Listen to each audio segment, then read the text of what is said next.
प्रिय दर्शक नमस्कार मु डॉक्टर भवतोष मंडल आज एपरी एक औषध आलोचना करी जार सेवन द्वारा केश समस्या पुरुष मानकर यौन समस्या धातु पतला शारीरिक और स्नायविक दुर्बलता को दूर करने को सक्षम। आज आलोच्य औषधटी होची सेलिनियम। विभिन्न प्रकार दुर्बलता ही सेलिनियम विशेषत्व। जदि कोनोसी व्यक्ति हठात कोनोसी कठिन रोग पीड़ित होई भीषण दुर्बल हो पड़ती एवं जेते चेष्टा कले मध्य सेही दुर्बलता दूर करि पारुनाहांती सेठारी सेलिनियम उपकारी। जदि कोनोसी व्यक्ति अत्यधिक हस्तमैथुन और स्त्री सहवास करने हेतु मात्राधिक धातु क्षय करिसेंती सेथिपाई तांकर शरीर मन और स्नायुतंत्र भीषण दुर्बल हो पड़ी। शारीरिक शक्तिर अभाव हेतु से किछि करि पारुनाहांती। मनर दुर्बलता हेतु किछि करिबाकू मन हेउनाही, मात्र तांको मन भितरे सर्वदा यौन चिंता घूरी बुलुथाए।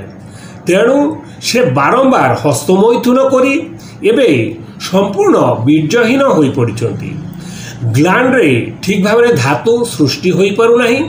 धातु पानी परी पतला, जहाँ झाड़ा बसिबा बेले टिके कुंथाई देले धातु पानी परी बाहरी आसे। ता सहित स्नायविक दुर्बलता हेतु किछि मने रहुनाही। अन्य दिगरे सेलिनियम रोगीर झाड़ा भीषण टाण हुए, अधिक बेग नदेले ताहा निर्गत हुए नहीं। सर्वदा सही रहिबाकू चाहे, शरीर में प्रबल झाल हुए।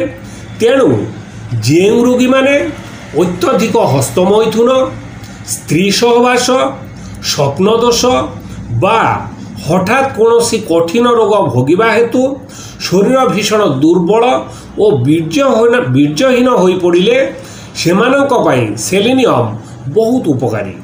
सेलिनियम रोगी दुर्बल हेले मध्य तांकर यौन इच्छा प्रबल, मात्र अक्षम और धातु पानी परी पतला। मानसिक दुर्बलता हेतु से निजकू यौन क्रियारू विरत रखिपारे नहीं। सेलिनियम रोगीर मादक द्रव्य सेवन प्रति प्रबल इच्छा। जेउमानकर पानिया द्वारा मुंड कुंडाइबा बेले मुंडरू प्रबल चुटी उठी जाए, मुंड चंदा हो जाए, चुटी उठी स्थानर चमड़ा देखा तेलिया और चिक चिक करे। ज्वर बा कोनोसी रोग भोगिबा परे चुटी झड़िबा, आखिभ्रू दाढ़ी और लिंग स्थानर चुटी झड़ी पड़िले सेलिनियम उपकारी। प्रिय दर्शक, जो माने विभिन्न प्रकार यौन समस्या एवं यौन रोग भोगुछंती विभिन्न स्थान रे चिकित्सा करी मध्य उपकार पाउनाहांती, जेपरि diabetes, high blood pressure, high cholesterol, हार्टर विभिन्न समस्या जोगु कोनोसी केमिकल युक्त औषध सेवन करि पारुनाहांती, सेमाने होमियोपैथिक औषध सेवन कले diabetes, blood pressure, high cholesterol परी समस्यारू संपूर्ण मुक्त हेबा सहित यौन समस्यारू मध्य मुक्त होई पारिबे।